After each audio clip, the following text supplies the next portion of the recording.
I look like geriatric Batman. Like, is that a crime over there that's being committed? The Dark Knight's vengeance is coming. You young whippersnapper. Hey, we need to talk. Welcome to the Church Communications Group podcast, where we help church leaders find clarity, confidence, and connection in their communications. I'm Kim, General Manager of the Church Communications Group, joined by my co-host and friend, Zac. Every Tuesday, we'll bring you fresh insights on what's happening in church communications. We promise to keep it real around here. Expect authentic conversations, practical advice, and definitely a few laughs along the way. In each episode, we'll also share a valuable resource to help you grow in your church communications, leadership skills, and honestly, just life as well. So whether you're a seasoned communications director or just starting out, there is something here for you. Now, get ready to learn, grow, and connect as we open up the conversation in today's episode of Hey, We Need to Talk.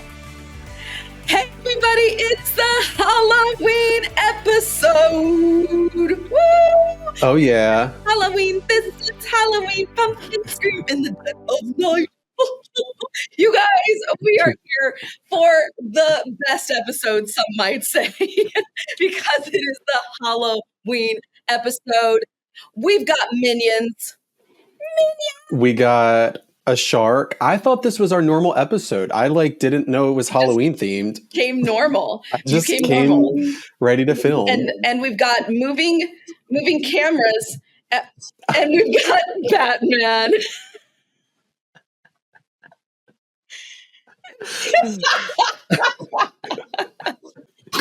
I want to suck your blood.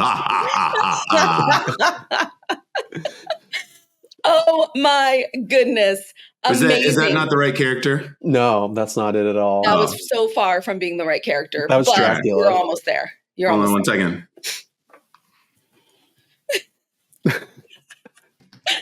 Okay, if you are listening to this podcast, you need to turn it off and you need to go to YouTube and you need to watch what is happening, because you are not experiencing this moment where Steve is taping his glasses to his Batman mask. There we go. Now he can see. Batman with bifocals. It is totally... Everything's good. If I could talk like a minion right now, I would totally do it. And the other day, I was Marco Poloing Zac, and we were looking at something together, and he sends me this Marco Polo back, and I was like, finally, I have reached the minion status, and we're just gonna play that for you guys now. Double egg. No. Oh my gosh. The minion voices are the best. They mean nothing, but they always bring laughter. Zac, a shark, it's I know. Shark. It's not Shark Week, I don't think, but it's Sharknado. It is Sharknado. That's right. So Zac, are you a shark or were you eaten by a shark? I'm not sure what your costume is. Yeah, what's my plot line? So yes, I think I was eaten by a shark. Yeah, I would. The shark has eyes and everything up here, and you're like in its mouth. So I'm in it. That's a good story. Yeah. When they're like, I lost my leg, and they actually just did something stupid. No, a shark actually ate my body. I am just a regular minion, just like a regular, good old fashioned minion. But Steve, you've got the whole deal there. Did you guys see my cape? Have some candy in front of you. You're ready to go. Did you see my cape? Yeah, we did. We saw a little, but show us again. Yes. It's a little bit of a shorter cape. It's a teeny tiny one. It's more of a tactical cape, just because if you've ever watched The Incredibles, no capes. So this is kind of in between where it's a small cape. It's a tearaway, so it won't get caught in jet engines and other things as I'm flying. It makes sense. Do you guys have a favorite Halloween candy? I love one of those. Is it Twix? That's the name. It's not Trix. Twix. Yeah. You don't even know the name of the candy. I'm sure you're lying right now, Zac. No, I do love a Twix because it has the caramel stuff, but then also has that crunchy thing in it. Isn't that it? So, yeah. So, question is that just a regular candy or is that a Halloween candy? Because you can get that any time of year. You don't have to wait till Halloween to get that. That's true. Is there any Halloween candy anymore, or Well, is it like all Yes. mounds, commercialized? those like, let's just be honest, like mounds are truly Halloween candy. Yes, whatever those Mm, are, candy ASMR. corn. Candy Also, corns, candy honestly, pumpkins. honestly, the candy of champions, you guys, none other than circus peanuts. Oh, Okay, these are Oh, oh, the real deal. And if you don't eat a circus peanut, you don't know what Halloween's all about. Now, here's the deal with a circus peanut, though. Okay, with a circus peanut, you have to buy the bag this year, but not open it and eat it till next year because it has to have that right consistency to it to of make it a stale. true, honest circus peanut. the thing about that is it will taste exactly the same and have the exact same Mhm. texture the next year. They're That's true. It's disgusting. just a little bit harder. Like these ones are too mushy. I just got them at the store. They're like, I can like mush it. If you can't mush it and it's kind of a little bit of a rock, it might break your tooth off. That's the good stuff right there. Yeah. Yep. Yeah, Yeah. You no. just went to the dentist this last week, and so you're eating Yep. circus peanuts I today. probably This is shouldn't not be good. eating circus peanuts. Probably. We should wait on that one. No, I think Twizzlers really are my favorite, but they're Mm. not actually, again, not a Halloween candy because you can get those anytime. You So- can. I think I win on the Halloween candy vote right there because fine. everything is a competition. So I win. These glasses are making me sweat. Let me tell you something. I mean, the glasses pain is real. Like you have yours under your goggles. Like mine, I look like geriatric Batman, like, old man. Like, is that a crime over there that's being committed? The Dark Knight's vengeance is coming. You young whippersnapper.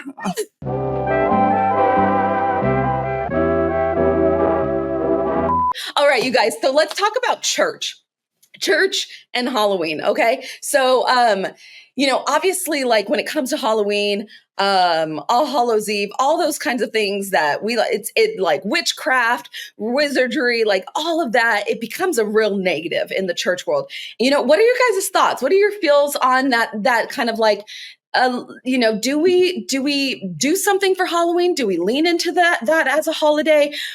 Kind of what are you guys thinking on that? I would say yes. I'm a proponent for leaning into it. I mean, obviously, as Christians, we're not proponents of the demonic or even like the supernatural in that negative sense, but it's a cultural norm that's happening around us, and people are going out for Halloween. We can't control we can't even make sure that all of our people don't go out for Halloween, let alone our entire community. Right. So it's an inevitable that's going to happen. And it would be a missed opportunity for us not to participate in that, in the sense of like a fall festival or a trunk or treat or some sort of activity that people like. What better way to get people on your church property than line up cars and have themed out trunks as people are trick-or-treating down the street? I think it's a great opportunity for us to be able to connect with our communities.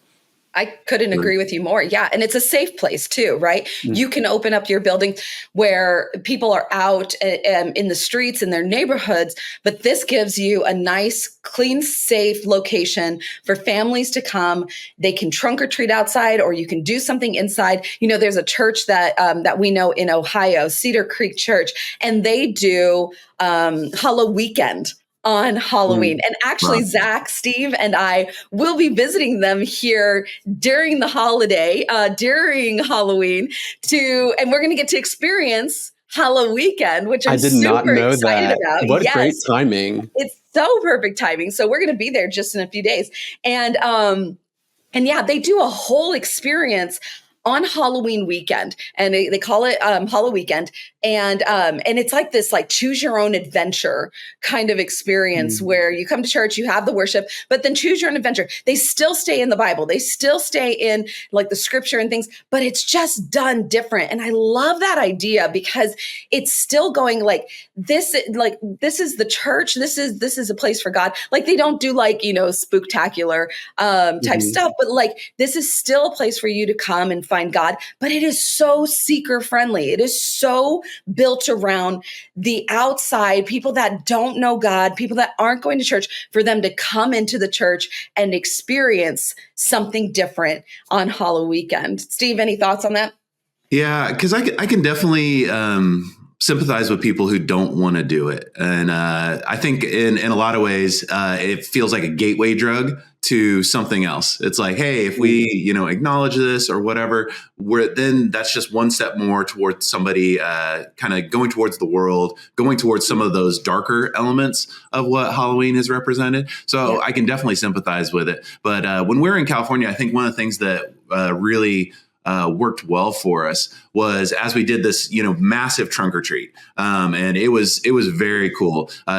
I don't know if you're in the Valencia area, check out Real Life Church. One of the things that they did is their trunk or treats weren't just people's cars. They built sets around the back of their cars. There was like a castle that was like 15, 20 feet high, built around the trunk of a car. There was a whole Star Wars theme in the back of an SUV with a Death Star like hanging in the center of it and everything. They just went all out. They made it a competition. They had so much fun with it. But the neat thing about the whole trunk or treat, one, I mean, people from all around the community came, but they used it as an opportunity to get people in the building that may not have come when invited to a weekend. Yeah. So if you kind of have that experience of like going in the building and like even just experiencing like, okay, I know what this is like. I know the hallways. I know like what the main room looks like and things like that. It gives people a real just low cost of entry way of coming in and checking out your church without actually committing to a weekend where it's like, I don't know what's going to happen on the weekend. I don't know what they're going to make me sign up for or whatever. But on Halloween, you can really just get people to come because, hey, we're looking for a fun thing to do in our community. Everybody is looking for something fun and interactive to do on Halloween. So I totally agree with you guys that I think it's an opportunity to take advantage of while not leaning into some of the things that really kind of make it a little darker. Yeah. Now, here's something fun. That same church, Steve and I both were working at that church, and I was overseeing creative weekend experience. Steve was production and doing his thing. And here's what we did really well, and I say that with as much sarcasm as I absolutely could find inside of me. One Halloween year, we actually did a series, which the series was awesome. The series was great, I think. And what was the series called, Steve? I can't even remember off the top of my head right now. Oh, How to Hug a Vampire. How to Hug a Vampire. Which that's right. Comes from, I think, Elevation Church is the originator of it, and we copied it. There you go. Elevation. They originate a lot of stuff. So when we did How to Hug a Vampire, had a great graphic, all this stuff. We did opening weekend. We did Thriller with our student ministry. And let me just tell you, don't do that. Like, just there's things that you can do and should do, and there's things you shouldn't do.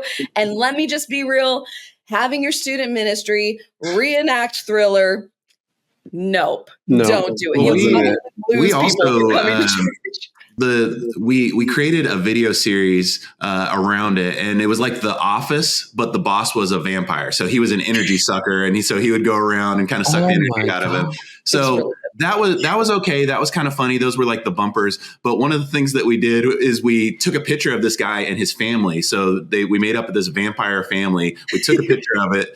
We blew it up to like 6x8, and we hung it in the center of the stage. Yes.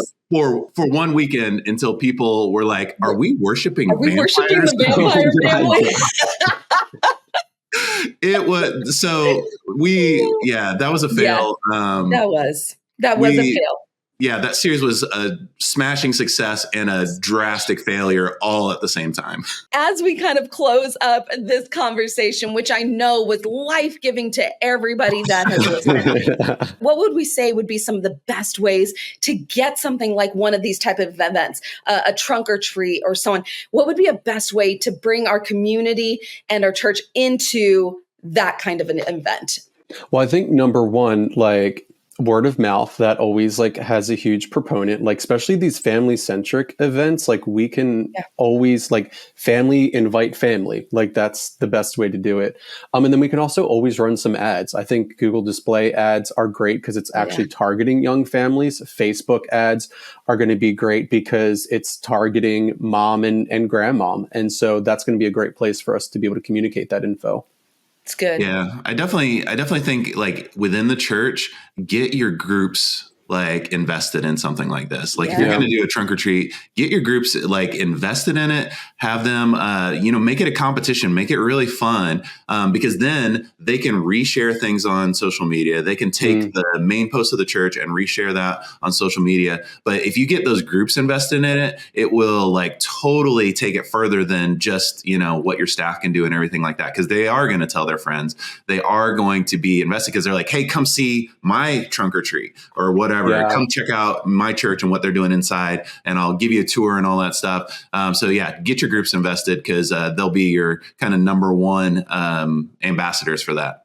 Yeah, I love that. That's really good. You guys, we're going to link you up to, in this episode, to a video of a church that we work with in Illinois. And they do a trunk or treat. And they experienced going from just a couple people, a couple cars in their trunk or treat, and maybe a couple hundred people to a couple thousand, and a large majority of their church getting involved just by talking about it the right way. Like Steve was saying, bringing the church into the experience and then allowing the community to come in and be a part of that experience. So we're going to link that video up so that you guys can hear what went on there and be inspired.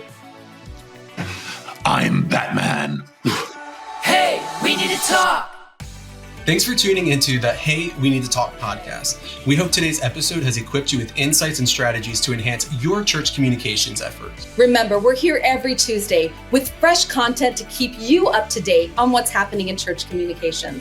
If you found value in today's discussion, we'd love for you to join us again next week by clicking the follow button wherever you listen to podcasts. And hey, you're a part of this conversation too. So if there's a topic you'd like to talk about, make sure to leave a comment in the episode and on social media.